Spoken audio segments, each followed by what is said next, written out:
Boa noite, prezados irmãos. Boa noite.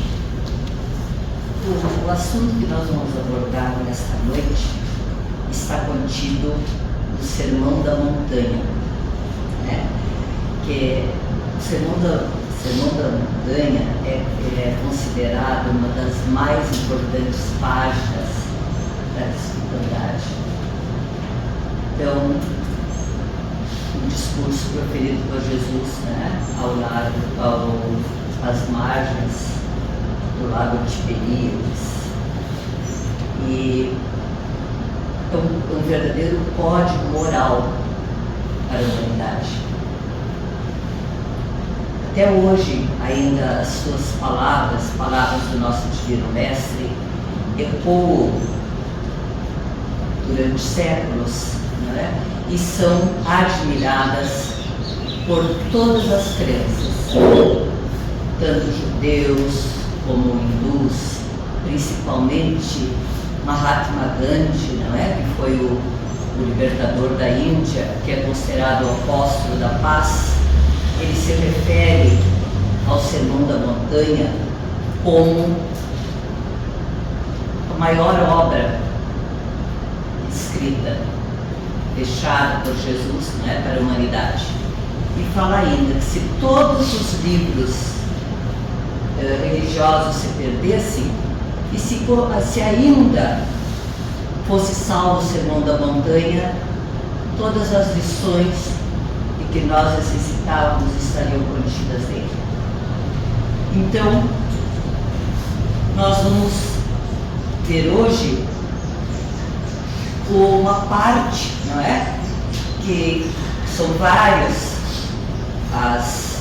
digamos assim, as bem-aventuranças de Jesus neste discurso, mas nós vamos ver hoje o que se refere às bem-aventuranças aos brandos e aos pacíficos. Então, neste discurso, digamos assim, em suas palavras, está escrito o seguinte: entre as bem-aventuranças enfatizadas pelo sublime Nazareno, transmitidas por Mateus no capítulo 15, versículo 4, 9 e 21 e 22, encontramos o seguinte: bem-aventurados aqueles que são brandos e pacíficos, porque eles possuirão a terra. Bem-aventurados pacíficos, porque serão chamados filhos de Deus. Aprendeste que foi dito aos antigos: não matarás, e todo aquele que matar merecerá ser condenado pelo julgamento. Mas eu vos digo que todo aquele que se encolerizar contra seu irmão merecerá ser condenado pelo julgamento. Então, com essas máximas, não é? Jesus, ele coloca a afabilidade, a mansuetude, a benevolência, a paciência como uma lei, não é? E condena a cólera e toda a expressão descortês que nós tenhamos com os nossos semelhantes. Então, portanto, né, toda ofensa contra o próximo contraria a lei do amor e da caridade, e nós teremos que responder por ela, não é?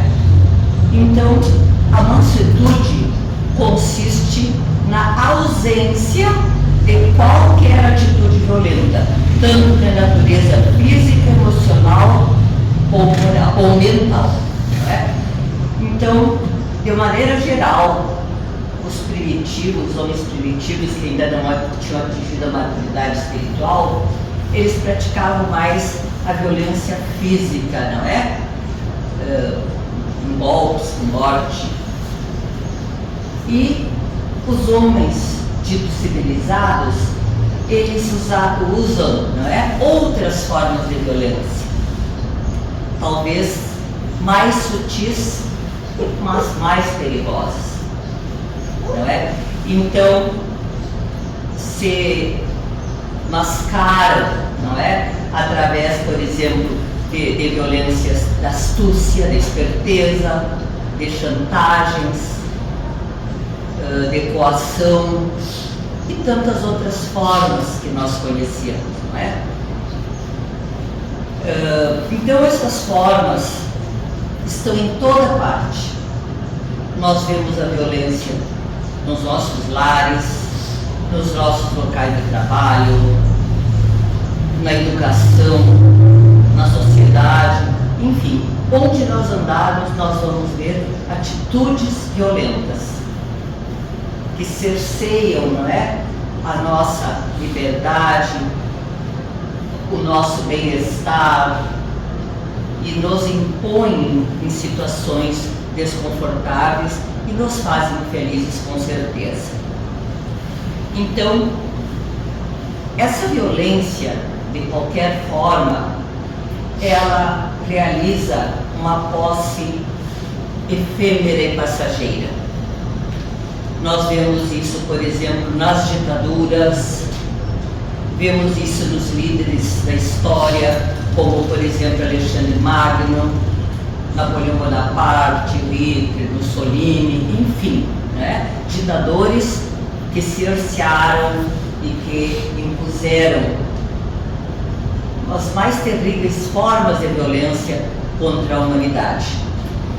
E temos também aquelas, digamos, mensagens que perduraram, os pacíficos, não é? Como, por exemplo, Jesus Cristo, São Francisco de Assis, o próximo Mahatma Gandhi, não é? Que ele conseguiu fazer a independência da Índia sem derramamento de sangue, sem impor violência. Então são exemplos, assim como muitos outros apóstolos do bem, não é? Que conseguiram transformar o mundo através da mansuetude e da paciência.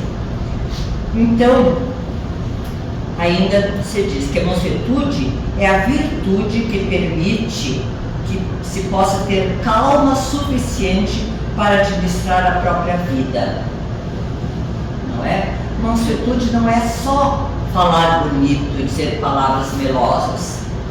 Por exemplo, ó, que nós possamos atingir um estágio de paciência, de calma, que nós possamos administrar a nossa vida sem precisar infringir a força bruta ou a força moral contra quem quer que seja.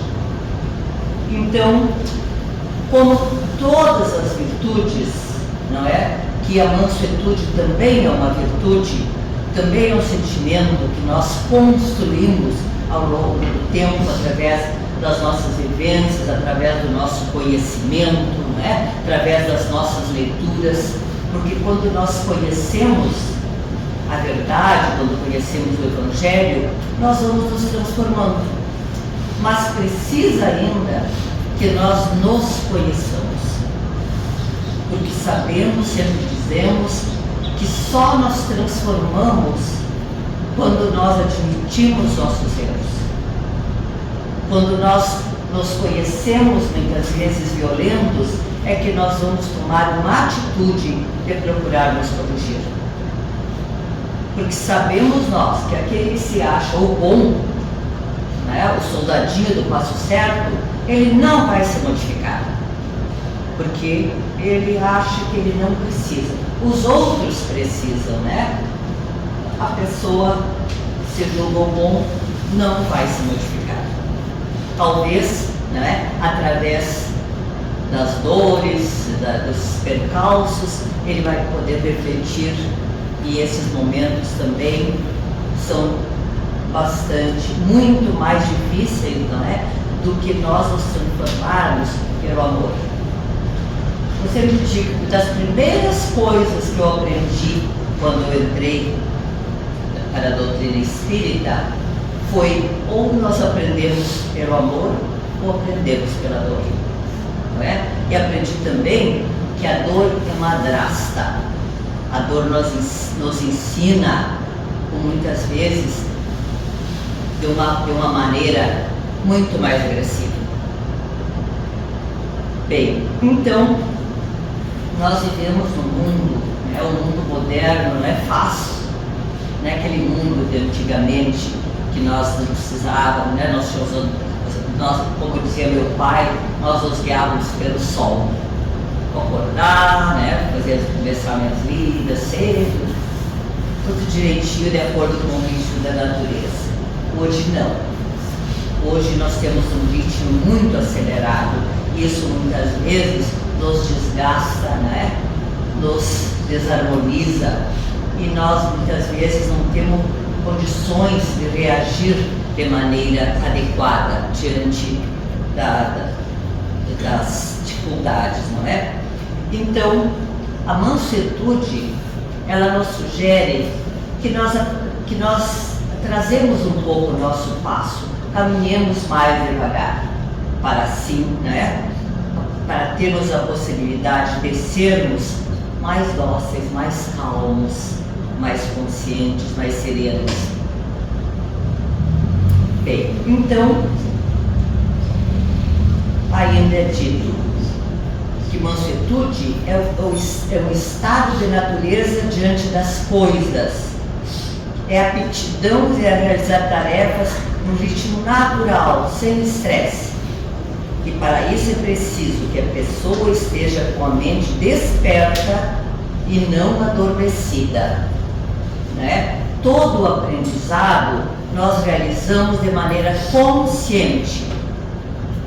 Só no momento que nós despertarmos, que nós atingirmos a razão, porque primeiro nós atingimos a razão para depois atingirmos o coração. Então, quando nós despertarmos, raciocinarmos, nós vamos ter condições de nos conduzir melhor perante as dificuldades. Então, o que à primeira vista nos parece até estranho, que Jesus tenha dito que os mansos, os humildes, herdarão a terra. Por que será que Jesus disse isso? O que tem a ver essa promessa, com a mansidão? Então, nós sabemos que desde os escritos antigos é dito que um dia o reino do amor e do bem vai prevalecer sobre a terra. Antigos, desde os Vedas, a Índia, etc. e tal, já tinha essa ideia, que um dia o mal vai desaparecer e os bons vão triunfar. Então, sabemos, que a doutrina espírita afirma que o nosso planeta está passando por uma fase de evolução. De mundo de provas e expiações que somos ainda, nós vamos evoluir para um mundo de regeneração. Não é? Então nós vamos sofrer uma mudança de caráter energético e vibratório que já está acontecendo. Já dá perfeitamente para sentir. Inclusive, podem ver as novas gerações. Observam quem tem filhos pequenos, quem tem netos. Parece que as crianças são diferentes. São menos agressivas, são mais voltadas para a espiritualidade. E as pessoas mesmo, vocês podem ver que os templos de qualquer natureza estão buscando o aprimoramento espiritual. Temos várias casas espíritas aqui em Santiago e todas elas sempre estão com um grande público.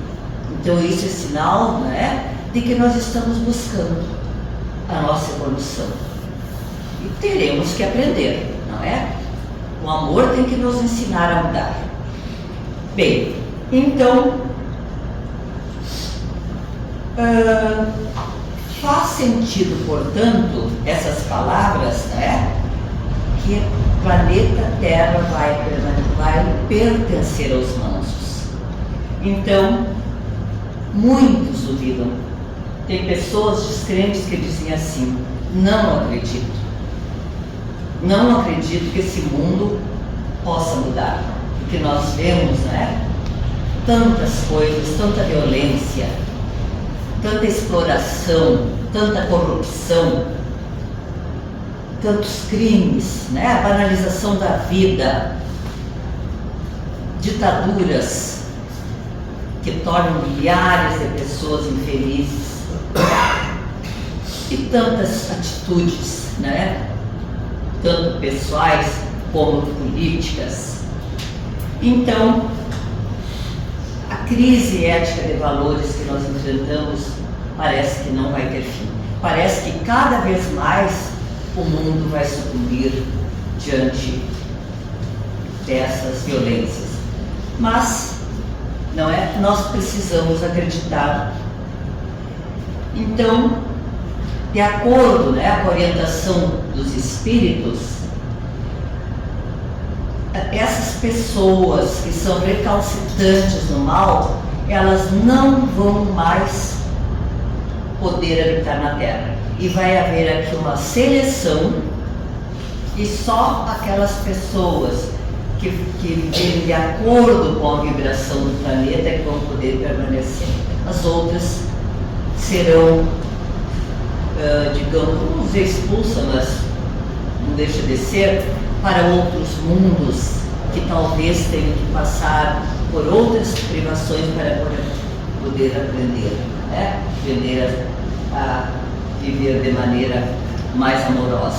Então, todos os que frequentam a doutrina sabem, né, que isso aconteceu com Capela, que quando passou para um estágio mais evoluído, os espíritos que não tinham o mesmo padrão vibratório, eles foram exilados, muitos para aqui, muitos para a Terra, né? Então nós temos exemplo dos egípcios, dos mesopotâmicos, os próprios hindus. Então foram uma quantidade de espíritos, né, que muitos eram evoluídos, muitos tinham conhecimento da ciência. Quem estuda esses povos antigos vai ver o conhecimento que tinham, não é? Conheciam coisas, por exemplo, os egípcios construíram pirâmides que até hoje nós não sabemos, temos algumas teorias de como foram construídas. Tudo foi milimetricamente calculado, calendários perfeitos, não é? Então, eles tinham conhecimento, mas muitas vezes eles não tinham aquela evolução moral suficiente para permanecerem no planeta que estava evoluindo.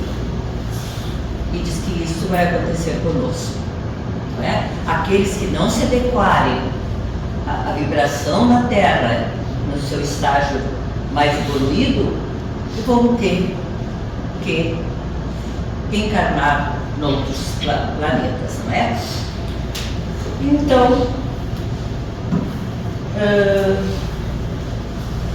eu estava lendo este livro aqui, Renovando Atitudes, que fala principalmente da máscara que muitas vezes nós usamos para tentar parecer mansos, né?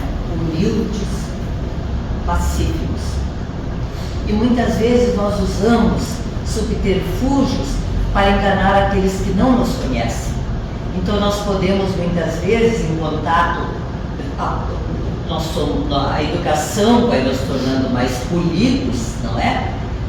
Polidos, não muitas vezes modificados, né? Ou evoluídos espiritualmente. E nós, na sociedade,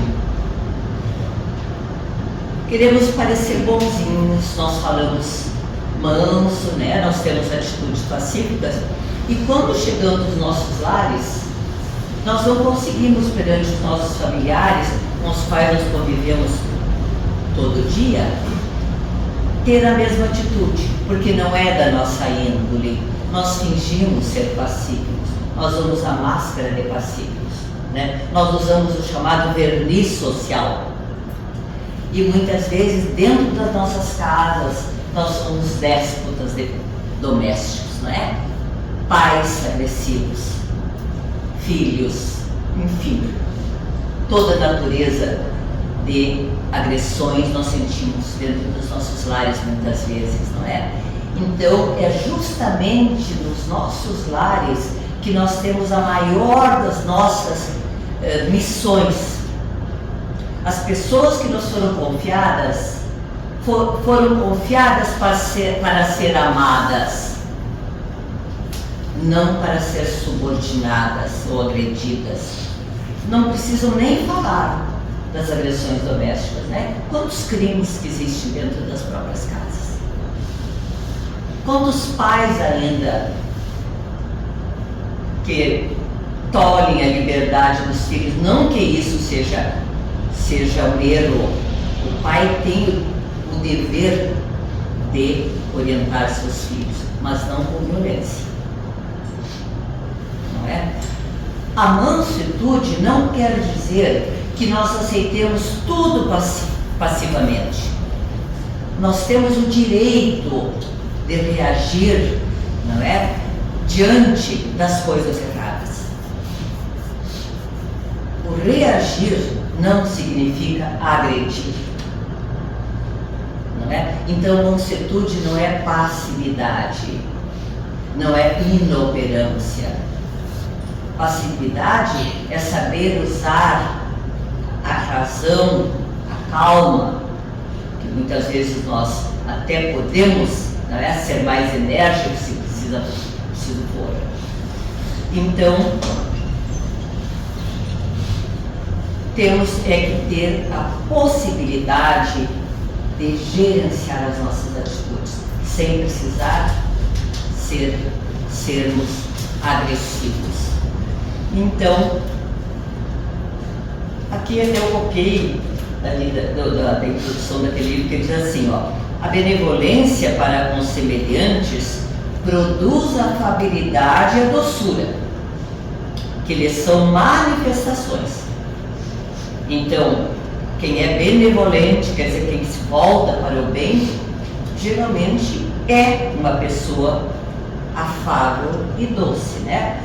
Mas, diz assim, entretanto, não é preciso fiar-se sempre nas aparências.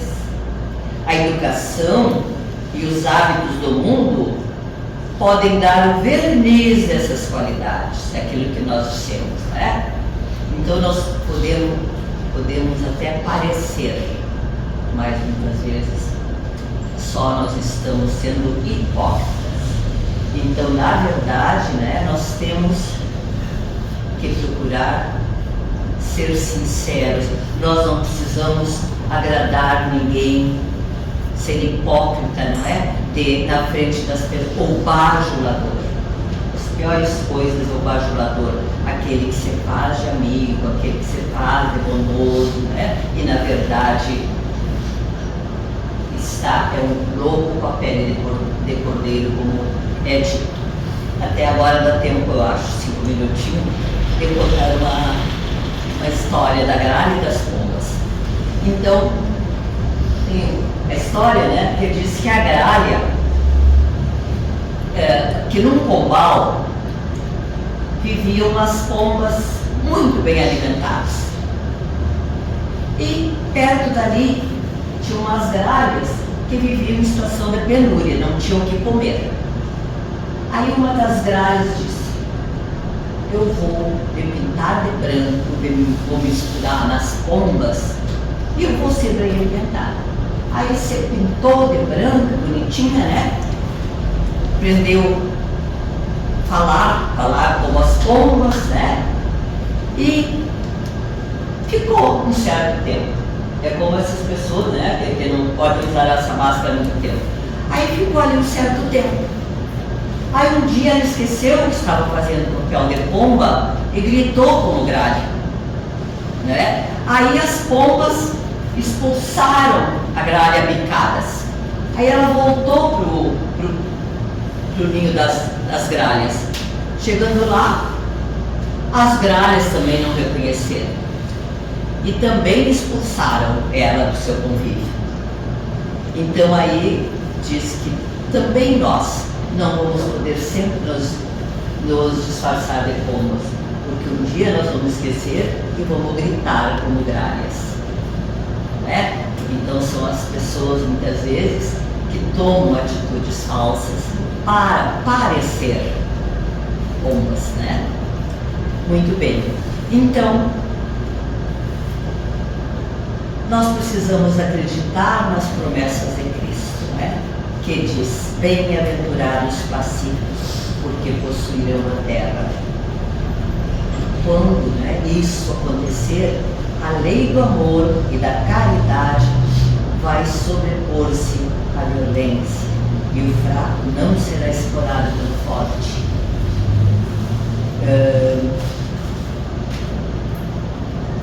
O pacífico não será esmagado pelo violento, e a terra será um mundo onde reinará a paz e a fraternidade entre os homens. Então, muita paz a todos nós, e que nós sejamos dignos das promessas